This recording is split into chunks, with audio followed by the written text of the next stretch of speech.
ముప్పాల సుబ్బారావు గారు, welcome to prime nine sir. అసలు ఎట్లా చూడాలంటే ఢిల్లీ లిక్కర్ స్కామ్ను?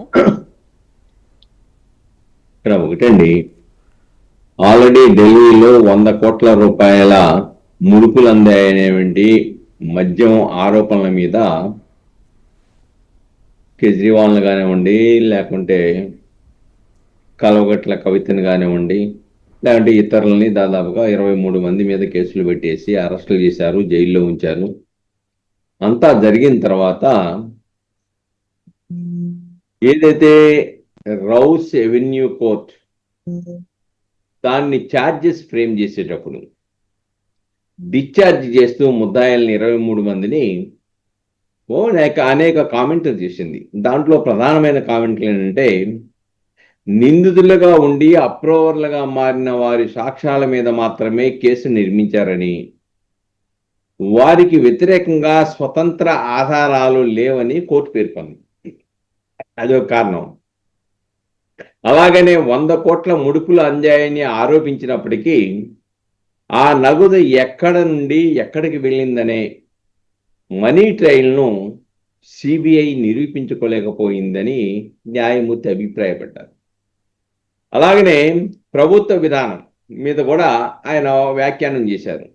ఒక పాలసీని రూపొందించడం ప్రభుత్వ హక్కని, అది విఫలమైనంత మాత్రాన అది నేరం కిందకు రాదని స్పష్టం చేస్తూ అందరినీ విడుదల చేశారు, ఎక్విటల్ చేశారు. ఎక్విటల్ అంటే డిశ్చార్జ్ చేశారు, ముద్దాయిలుగా కాకుండా. అయితే దాంట్లో కూడా విచారణ సంస్థల మీద కూడా చాలా ఘటుగా ఉంది. దర్యాప్తు సంస్థలపై ప్రతికూల వ్యాఖ్యలు చేశారు న్యాయమూర్తి. ఏంటంటే, అది సిబిఐ దర్యాప్తును స్క్రిప్ట్ ప్రకారం జరిగింది, సాక్ష్యాలను సృష్టించారు అని కోర్టు న్యాయమూర్తి వ్యాఖ్యానిస్తూ ఆ 23 మందిని డిశ్చార్జ్ చేశారు. అయితే దాని మీద వెంటనే సిబిఐ హైకోర్టును ఆశ్రయించింది.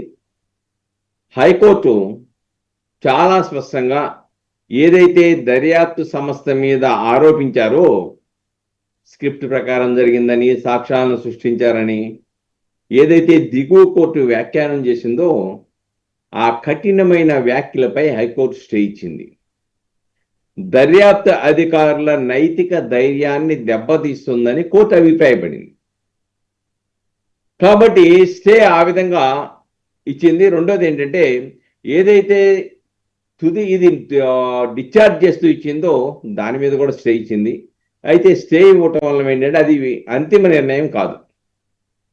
దిగువ కోర్టు ఇచ్చిన దాని మీద హైకోర్టు స్టే ఇచ్చిందంటే నిందితులుగా పూర్తిగా క్లీన్ చిట్ పొందినట్టు కాదు, కేసు మళ్ళీ విచారణకు వచ్చినట్లే. కాకపోతే విచారణకు వచ్చినప్పుడు ఏదైతే కింద కోర్టు ఇచ్చిన దాన్ని ఛాలెంజ్ చేశారో, దాంట్లో ప్రతివాదులుగా ఉన్నటువంటి ముద్దాయిలు యొక్క వాదన వినటానికి వాళ్ళకు నోటీసులు ఇచ్చింది. కాబట్టి ఇది ఇంతటితో ముగిసినట్టు కాదు. కింద కోర్టు తీర్పుతో హైకోర్టు కూడా ఆ యొక్క తీర్పు మీద స్టే ఇచ్చింది, ఆ వ్యాఖ్యానాల మీద స్టే ఇచ్చింది. తదుపరి విచారణ జరుగుతుంది. వాద ప్రతివాదనలు విన్న తర్వాత కింద కోర్టు ఇచ్చినటువంటి నిర్ణయం సరైందా కాదా అని నిర్ధారించడం జరుగుతుందనే విషయాన్ని ఇక్కడ మనం గమనించాలి. ఏదేమైనప్పటికి కూడాను అది ఆంధ్రప్రదేశ్లో జరిగిన దాన్ని కంపేర్ చేసుకోవడానికి లేదు. ఎందుకంటే దాంట్లో ఏదైతే 100 కోట్ల సొమ్ము ఉందో ఆ సొమ్ములో ఎక్కడా స్వాధీనం చేయాల, అలానే డాక్యుమెంట్లు స్వాధీనం చేసుకోవాలా. ఓన్లీ అప్రూవర్లు ఇచ్చినటువంటి సాక్ష్యాల ప్రాతిపదికగానే ఈ యొక్క నేరం ఆరోపణ చేయబడింది అనేది దాంట్లో పొందుపరిచినటువంటి అంశంగా మనం ఇక్కడ గమనించాలి. ఏదేమైనా కూడా వాద ప్రతివాదనలు అయిన తర్వాత దిగువ కోర్టు ఇచ్చినటువంటి ఆ నిర్ణయాన్ని, ఎవరైతే 23 మందిని కేజ్రీవాల్తో సహా దీంట్లో ముద్దాయిలు కాదు, వీళ్ళ మీద ఆరోపణలు లేవు, ప్రాథమిక సాక్ష్యాధారాలు లేవని చెప్పేసి దిగువ కోర్టు ఇచ్చిందో దాన్ని మరొకసారి విచారణ జరుగుద్ది. వాద ప్రతిపాదనల తర్వాత కింద కోర్టు ఇచ్చినటువంటి నిర్ణయం, ఎందుకంటే దాదాపుగా కింద కోర్టు 598 పేజీల డిస్కషన్తో ఎక్కడ తప్పు జరిగింది, ఎక్కడ ఉప్పు జరిగింది, ఎక్కడ ఏం జరిగిందని చెప్పేసి లోపాలను ఎత్తి చూస్తూ 598 పేజీలు రాసి ఆ నిర్ణయం తీసుకోవడం జరిగింది. ఎస్. అవన్నీ కూడా ఈ లోపల ఈ హైకోర్టులో వాద ప్రతివాదనలు జరుగుతాయి.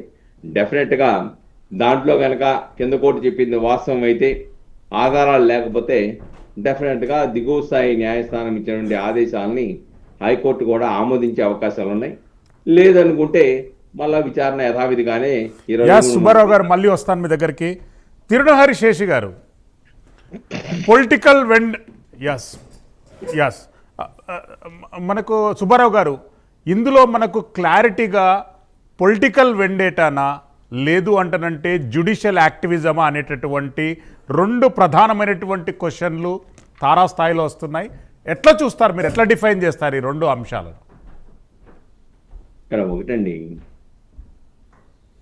ప్రాథమిక ఆధారాలు అంటే కాదు, అంటే మీ నాలెడ్జ్ గురించి 6,000 పేజీల ఛార్జ్షీట్ సబ్మిట్ చేశారు, 4 పార్ట్స్లలో ఛార్జ్షీట్ సబ్మిట్ చేశారు, 1670 మంది సాక్షులను విచారించారు, దానికి సంబంధించినటువంటి 4 ట్రక్కుల సిజ్డ్ మెటీరియల్ కోర్టుకు సబ్మిట్ చేశారు. అవన్నీ కూడా హాస్యాస్పదమైతే ఎట్లా సుబ్బారావు గారు? ఇక్కడ ఒకటండి, ఏం చేతంటే డాక్యుమెంట్లు లేకుంటే ఇవన్నీ వచ్చామంటే అక్కడ చాలా స్పష్టంగా దాంట్లో మనీ ట్రయల్ అనేది లేదు. ఏదైతే ఈ సొమ్ము 100 కోట్ల ఆరోపణలు చేస్తున్నారో ఆ ఆరోపణలు చేయడానికి ఆధారాలు లేవు.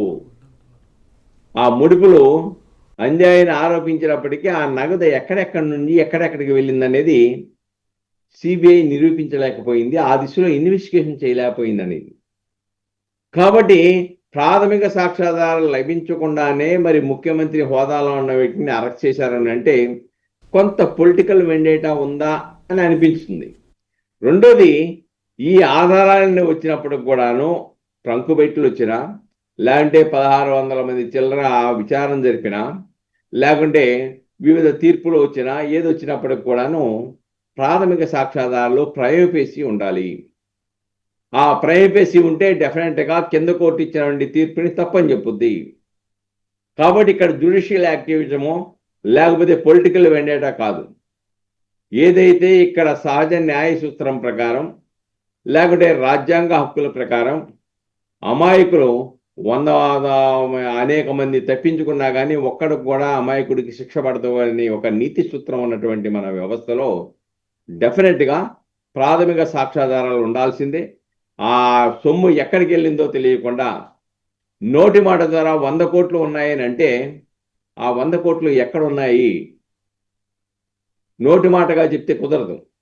ఆ 100 కోట్లు ముడుపులు ఎక్కడి నుంచి ఎక్కడికి వెళ్ళాయి, దాంట్లో ఏమైనా స్వాధీనం చేసుకున్నారా, దాని నుంచి ఏమైనా ఆస్తులు కొన్నారా, దాని నుంచి ఏమైనా వ్యాపార లావాదేవీల్లో పెట్టారా, లేదంటే హవాల్లో పెట్టారా, దీంట్లో మనీ ల్యాండింగ్ జరిగిందా అని ప్రాథమిక ఆధారాలను కూడా న్యాయస్థానం చూస్తుందనే విషయాన్ని ఇక్కడ మనం గమనించాలండి.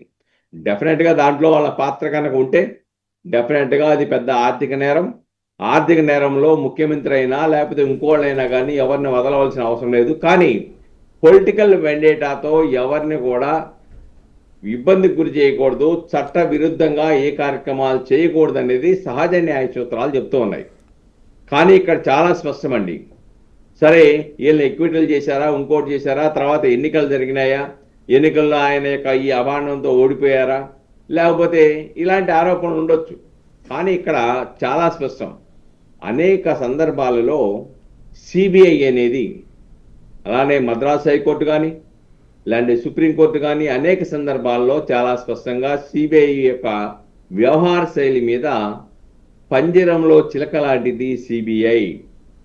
యజమాని ఏది చెబితే అదే చేస్తుందని అనేక కేసుల్లో వ్యాఖ్యానించిన అంశాలను కూడా, న్యాయస్థానాలు వ్యాఖ్యానించిన అంశాలు కూడా మనం ఇక్కడ పరిగణలోకి తీసుకోవాల్సిన అవసరం ఉంది. కాబట్టి దురదృష్టవశాత్తు విచారణ సంస్థలు, స్వతంత్రతతో వ్యవహరించవలసిన విచారణ సంస్థలు ఈ రోజున ఆ పరిస్థితి నుంచి పక్కదావి పడుతున్నాయంటే ఒక భయం అయితే, అనుమానం అయితే మేధావుల్లో సుబ్బారావు గారు మళ్ళీ వస్తాను మీ దగ్గరికి, ప్రజాస్వామిక వాదుల్లో కానీ స్పష్టంగా కనబడుతుంది. తిరునగరి శేషు గారు,